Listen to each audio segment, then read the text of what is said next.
Hi guys, I've just finished a plan of your garage and I just want to go through and explain a couple of things. The first thing we can see here is the top view of your garage. As an overview, you can see we have a shoe cabinet on the left side of the door, a large wardrobe cabinet on the right side of the door, open shelving to the right of that all the way to the wall. Then we got our little workbench underneath each window. A large workbench, a 12-foot long workbench on the left side of the garage here with upper cabinets, each of these cabinets being 3 feet wide for 9 feet of cabinets over your 12-foot workbench, just to give you a little bit of open feeling towards each end to maybe hang some things.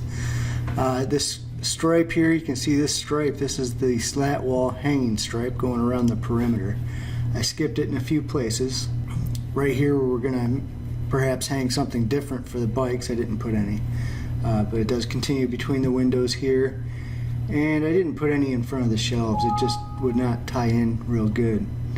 Let's take a different view here. Alright, now we'll go over a couple more of the sizes in detail. These cabinets I built, the very large ones, are normally 90.5 inches tall, but for your garage I went with an 84-inch tall. The reason I went 84 inches tall is because by the time I get off the ground over the heat duct under this one, I wanted the top of the cabinet to be low enough, far enough away from the ceiling to act as part of the top shelf. So this gives you 20 inches from the top shelf to the ceiling, so there's plenty of room for bin storage or anything like that. Then I continued by giving you 18 inches of space between each one of these shelves. And I believe we have about 27 inches from the floor to the bottom of that, so you can park things like your pressure washer and stuff like that under there. Just kind of tuck in the front of it, maybe let the handle stick out when you're not using it. Also, what I did on the open shelf was you can see these, kind of see these two brackets underneath the bottom. That's supporting the bottom shelf, which also carries the load up to the other shelves. So that'll be a really strong system there. These are rated at 1,000 pounds a pair, plus you're going to get your strength from the left, right, and rear attachments on all of these shelves, and the centerpiece, of course, helps carry the load through. On the 12-foot workbench, you can see I also used the same type of brackets, so we should have plenty of stability there to work on that. The right side cabinets, I ended up just I'm able to use pretty much regular cabinets there. I didn't have to use these brackets under the window after I looked at it a little more carefully. But these cabinets, they're a little wider than stock, so I think I made these cabinets each 38 inches wide. The reason I was able to make these cabinets 30 inches wide without having a large impact on cost is because of the addition of the handles. They make the doors a little bit wider. So when you go through and you see your optional handles, if we decide not to do those handles, the price on these cabinets will have to increase a little bit because I'll have to make custom doors that'll be wide enough to, you know, do a 38-inch cabinet versus a 36. Hopefully that wasn't too confusing. But the handles look really good in this plan. Hopefully, I hope you keep them because they're gorgeous. There's more handles than I initially thought.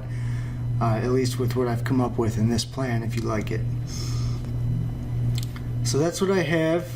You can see again the pinstripe. I did it, you know, at a good level here, kind of matches the bottom of these upper cabinets, and then it moves up where the stairs are because you're going to be standing here. And this will be a great place to hang dog leashes, umbrellas, things like that. It's really useful stuff. I think you'll enjoy the slat wall a lot. And let me know what you think. Before I end this, let me go through these prices and what they mean. You got your cabinets. That's the cabinets installed. All these prices are installed. That includes everything, doors, shelves, except for optional handles.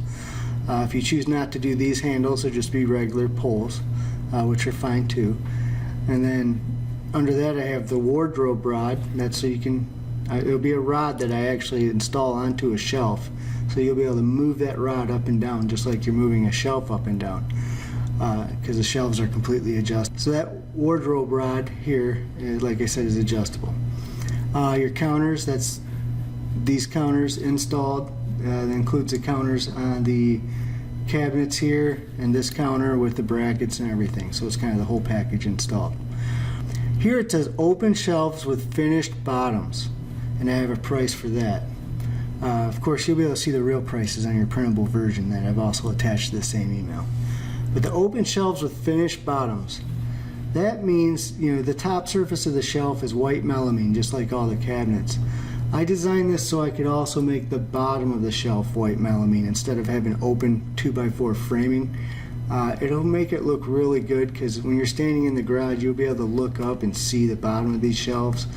And the system looks so nice. I don't think the 2x4s are going to really be an asset to it. They'll be okay, but I think the finished bottoms will really make a difference. You won't have as many cobweb things going on the top surface either. So if you chose to save some money there, we could remove the finished bottoms. It would save you $300. Slat wall, that's the price for the slat wall throughout the whole garage, what we have here. Like I said, every wall, every perimeter, around the entire perimeter, except for right here between the window and the open shelves and where you'd want to hang your bikes. So take a look at this. Let me know if you like it, what you like about it, what you don't like about it, and we can make any changes you need. I appreciate the opportunity, and I'll talk to you guys soon.